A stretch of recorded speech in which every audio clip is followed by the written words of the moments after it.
In the early laps of the 3M Performance 400 at Michigan International Speedway, NASCAR Sprint Cup action.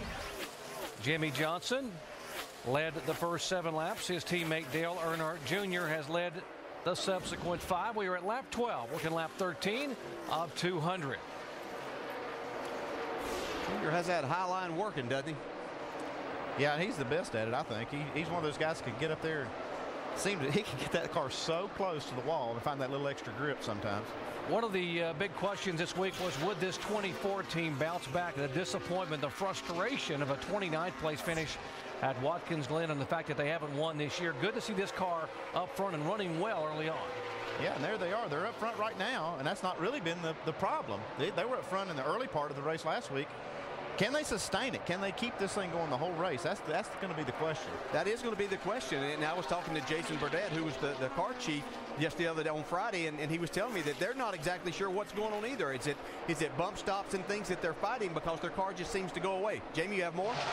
I talked to Steve Letarte this morning, and he said they really pride themselves in this organization on not blowing off those bad finishes like last week, and they really go in and dissect what was wrong, what was happening with the car. And like you guys said, I mean, they're not exactly sure what's going on. All of a sudden they have a car that handles well, but they've lost speed, and that seems to be the problem. And right now Jeff Gordon complaining his car's getting real tight. Jeff Gordon in 4th position. Behind him in 5th and 6th, Elliott Sadler and Patrick Carpentier. Good run for Elliott Sadler, an anniversary of sorts, his 300th career NASCAR Sprint Cup start. And he said the pressure, if you missed our countdown show, the pressure is on him because he is racing for a $1 million bonus that will help a lot of young children who are ill. That bonus going from sponsor Stanley to the Children's Miracle Network if he can pull off the win today. And DJ, I know he's got a very good car. He's got a very good car. He was excited about that opportunity. And if you know Elliott, know how much he loves kids, then you know this means a lot to him today. It'd be great for him to get to victory lane, but he would think more of it because of that money that would go to the Children's Miracle Network. We asked Elliott about the strategy this team is planning ahead over the next few weeks. Where we're at in points right now, we're not in any danger of falling at the top 35, so there's no need to be conservative. We're not in the chase, racing for every little point. You know, we want to get every point we can, yes, but our main goal is to try to win a race. If that means taking chances, that means trying a fuel mileage gain, doing off-sequence stuff as a race team to try to put ourselves in position in case something falls our way. That's our goal as a team. I tell you, Elliott's got a great race car right now, but his teammate is right behind him here, has got a great race going also. Patrick Carpentier. See him right here. He's working the bottom of the racetrack, and he's right up here with all his Canadian fans waving him on. It's a great place for him to have a good run. You know, we've seen him qualify exceptionally well all year. Every time he's got a chance to qualify that car, he's made the race. But he seems to fall off when they get to that race time, and that's the thing that he's having a hard time doing, is developing with these race cars. So, you can see these guys searching around. Elliott went back to the bottom of the racetrack to try to go. I know that's where he likes to run, but as you can see, Carpentier got a little bit loose coming off of turn 2, but right there with him. See, Elliott's got his hand out the window. He's motioning Patrick by. And this isn't the time that you're worried about giving up a spot, and he also can see exactly what his teammates doing there that may help him a little bit. Carpentier qualified in the top 10 for the 4th time this year, talking about the great runs he has had, what a wheelman he is. And here comes the points leader, Kyle Busch. Started back in 11th spot, has now gained 4 positions, moving in toward the top 5.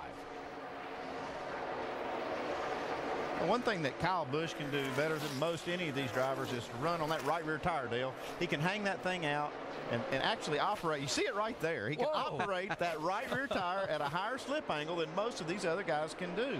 And I think that is one of the keys to his success and how he makes his car go fast. Yeah, when you talk to the guys on his race team, that's what they tell you. That's what he does. When they go to test, that his car is yawed out more, and he's able to control it better than any of the other drivers. Now you see this is the difference in the lines around the racetrack.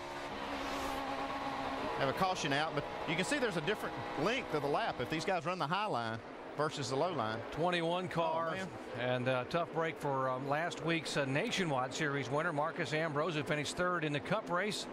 And the Wood brothers, who have had so much success over the years at this racetrack, smoke billowing from beneath that 4th. Yeah, and coming off his best finish, or the best finish for the Wood brothers in quite a while. That's too bad right there. Yeah, that's unfortunate, and we didn't get back to them yet, but I can tell you a couple of guys that are glad to see a caution come out. Hoping they can beat some cars off of pit road as they go to work on this 21 to see what's happening there. But Denny Hamlin and Clint Boyer were back in about an 8-car pack that I don't think they were having a lot of fun in, being in position of points that they were in. They were having their hands full there, so it'll be interesting to watch all of this develop as they see exactly what's wrong with this 21. Doesn't look like a good situation, and I hate that for Eddie and Lynn Wood and everybody in that organization. Push the garage, push the garage. Yeah, they were so pumped up. They really needed that run last week, and it got everybody in the organization pumped up. David Hyder, the new crew chief, they're so excited about what he is going to be able to do. That and DJ, that puddle under the car when they back it up, that's never a good sign. Not a good sign there, is it, Andy? I'd say that's nope. That looks pretty terminal there. They got a problem though. They're going to be in the way for these guys that are trying to make these caution flag pit stops. You can see the other crews want them to just stay right where you are. Don't push it. DJ and Andy, I want to ask you, as you watch these guys run these different lines all over the racetrack, and I'll toss it up to you guys, do the different lines, is there any way you can save fuel during the race by running a different line? Well, Brad, the low part of the racetrack is the shortest way around, and you don't have to use near as much throttle when you're running the bottom because you have to back off just a little bit earlier. You have to let it roll just a little bit. You can use more throttle up top, so if you're going to just make fuel mileage, you really need to run the bottom of the racetrack. They've got to clean up pit road because of the oil from beneath the 21 car, so they will not be able to pit. We'll take a break and come back and watch what pit stops take place here. Back in a moment.